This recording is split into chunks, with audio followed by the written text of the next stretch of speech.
Good afternoon. I'm Crimson Skies, and welcome to day 11 of my Entropia journey. Having ended my day yesterday at Port Atlantis, I decided to try and do a daily.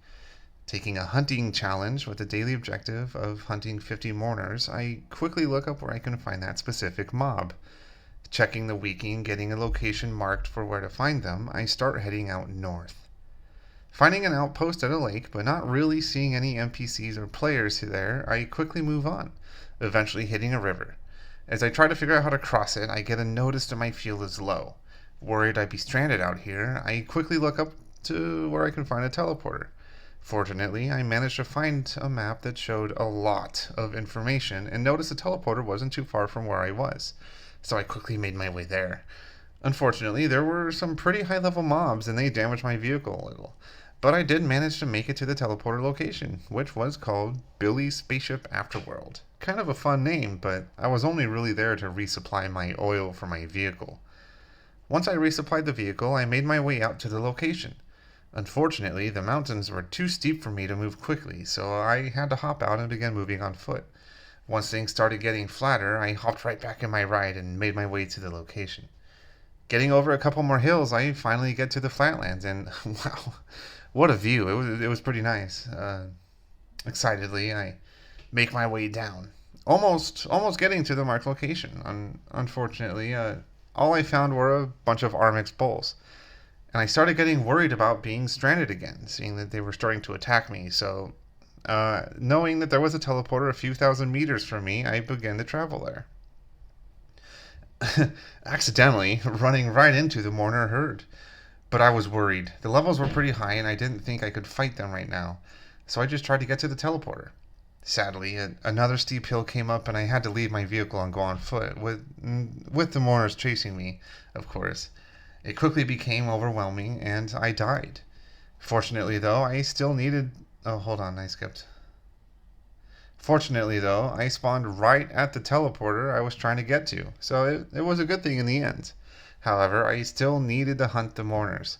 So I made my way out, only to run into a Fostervix Guardian, which quickly killed me and sent me back to the teleporter.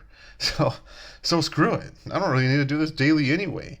So I look around the map and find a teleporter close to Boreas, the Isle of Troy. I found it completely accidentally. I was just looking to see what all the teleporters I had unlocked, and I saw there was one close to Boreas.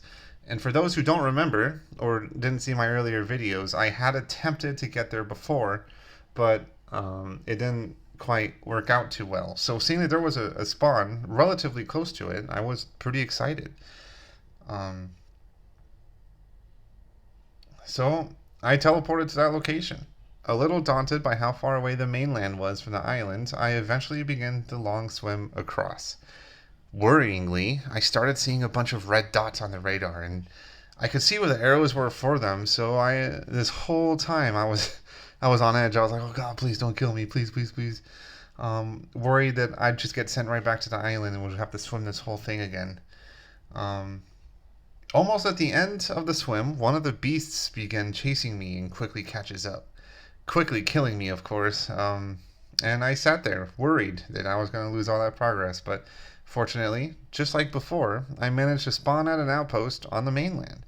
Thank goodness. Taking out my vehicle and beginning the drive to Boreas, following the path laid out, I come across this rather sizable river. Seeing it looked like the river got a little smaller further up, I go a little further. But eventually decide I'll just make the swim and get it over with.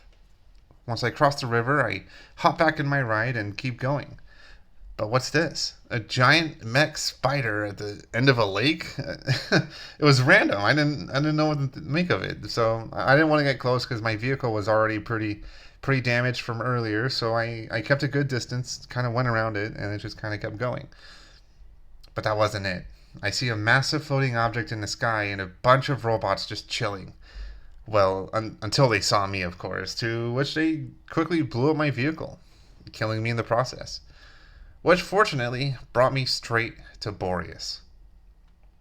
Having made it to my destination, I decided to take a second, buy up some Arcadia Moon deeds since I got paid, and then went right into the Sweatfest happening here. This is where I stayed for the rest of my gameplay. Now, I stayed there for 3 hours after, I believe, because it was like 2 a.m. I was there for about 3 hours, and the whole time I was effectively AFK sweating while watching some Jim Browning videos on the side. But eventually it did get a little late, so I logged off and decided to call it a day.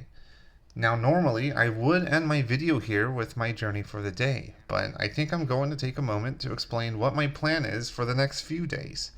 I like to sit here and just sweat. That's it. Seeing how fast I can get my sweat gathering skills and professions up and see if they actually help with sweat gathering, or if it's just there to make you feel like you're making progress on something. Because as I mentioned in my last video, the wiki doesn't really help explain how the skills and professions help you.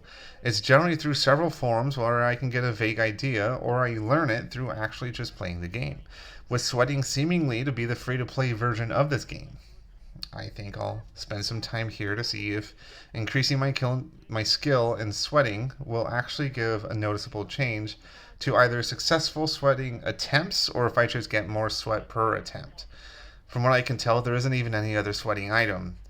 So this whole system feels a little bare bones. So I do want to spend a few days just fixated on a specific thing, learning as much as I can through the forums about this topic while paying attention to anything that may come up as my profession increases over time.